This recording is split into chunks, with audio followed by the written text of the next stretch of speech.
What's your message? You don't believe that for 1 minute, do you? That their message is? Yeah.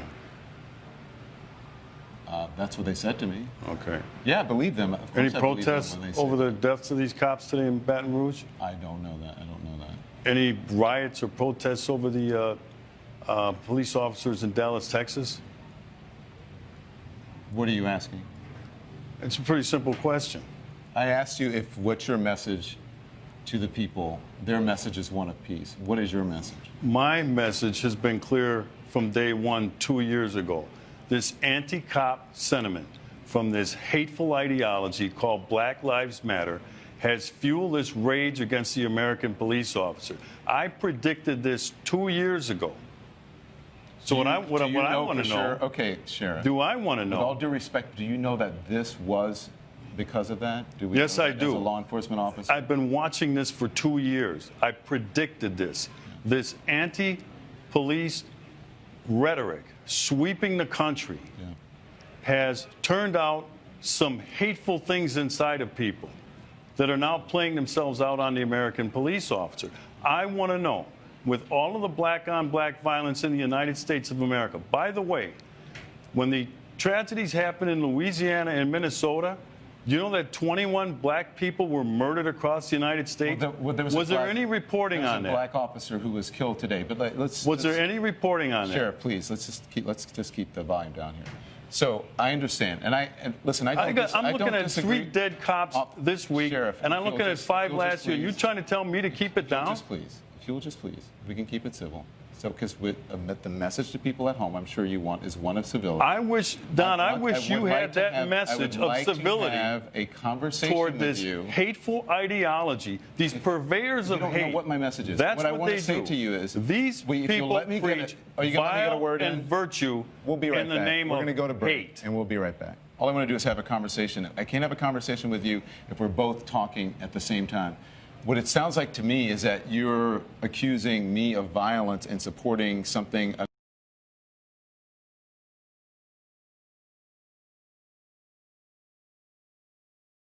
Do you think that race plays a part in wealth distribution, or either a mindset that you can't Today? or cannot? Yeah. No, You don't? no, I don't. I don't. Hey, you and I, we're proof. Why would race have anything to do with it? Put your mind to what you want to do and go for that. It's kind of like religion to me. It's a good excuse for not getting there. Where are we in the United States of America in race relations and what you see from day to day in your life? Skip, they wouldn't want to ask me that. They wouldn't want my answer to represent it because God knows I have been nothing but blessed. My whole path, these 33 years have been nothing but a blessing. I have never, and never is a strong word, I've never dealt with racism, and I'm glad I didn't have to. There is a class of colored people who make a business of keeping the troubles, the wrongs, and the hardships of the Negro race before the public. Some of these people do not want the Negro to lose his grievances because they do not want to lose their jobs. There is a certain class of race problem solvers who don't want the patient to get well. That was said by Booker T. Washington. How are we going to get rid of racism until... Stop talking about it. I'm going to stop calling you a white man. Yeah. And I'm going to ask you to stop calling me a black man. You know, it's frustrating to me that people take race and they make it personal. You know what I mean? Like we're at a loss in this generation. If you look at it in the 80s, Archie Bunker was a stark racist. Stark. If you don't know who Archie Bunker is, look him up. All in the Family, great show. The Jeffersons, stark racist. Fred Sanford, stark racist. But you know what black people and white people did? They laughed. You watch 48 Hours with Eddie Murphy and Nick Nolte. Both of them hated each other because he was black and because he was white. You know what they did? They laughed. But I asked you what the racial breakdown was of your audience. Do you remember this? And you told me the only black face you could see in the whole audience was your makeup artist. I believe that's what you said, and she was in the front row, right? A lot of white kids love rap. Yes. Explain that. What does that say to you? What's the message of it? What's the bigger picture of it? I don't want to be bashed because I don't want to sound like I'm on the wrong if there is a side, but I thought that was clearly a message that there was no such thing as racism. That's what I thought that was. You know, I said, and it's probably get me in trouble, but I said to some of my colleagues recently, so I know that it's an issue, but it seems like every single day on television I'm talking about race, and it's because of the news cycle, it's in the news, but sometimes I get so tired of talking about it, I want to just go, this is over, can we move on? And if you talk about it, it exists. Right. Yeah. It's not like it exists and we refuse to talk about it, but making it a bigger issue than it needs to be is the problem we have. And right now, we are in a society where we can't have a conversation because no one's willing to listen. People are just shouting. People are just Whatever they shouting. think. People are walking down the street, hashtagging everything, but no one's listening. Using wrong examples to present an argument leads us nowhere forward.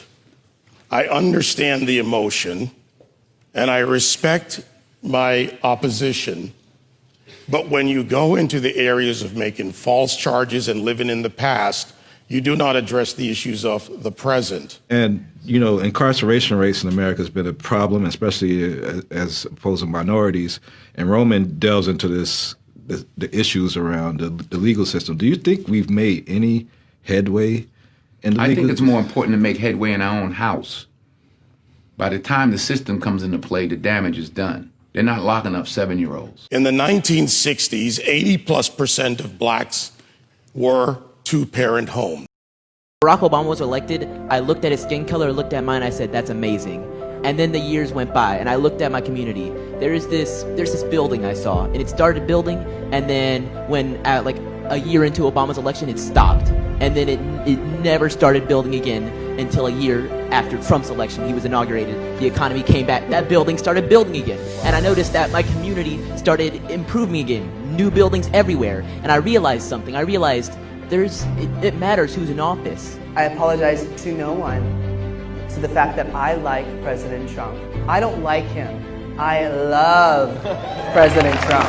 This man, what he's saying is truth, and he's fighting for all Americans. And it's unfair what they say about him. I started following him specifically and seeing how crazy the media really was. They think the Republican Party, they're racist, they think they don't care. We have been told lies about the Republican Party wanting to put us back in slavery. Oh my God, the New York Times, Washington Post, CNN, MSNBC, all of the social media companies, they're lying in unison and just pushing this ridiculous lie. Everything's fake. Like, these people continue to lie and lie and lie. At the time, I really didn't even believe that the news lied to you. Of course, I know now the truth of that. If you look at the left, they are always ready to slit your throat. They always eat their own. It's a snake eating its tail. There was no room on my liberal college campus for any disagreement about anything. I seek the truth in everything. You cannot tell me that there are no opportunities for people of color in America. Democrats are continually, and the mainstream media continually, trying to pit races against each other.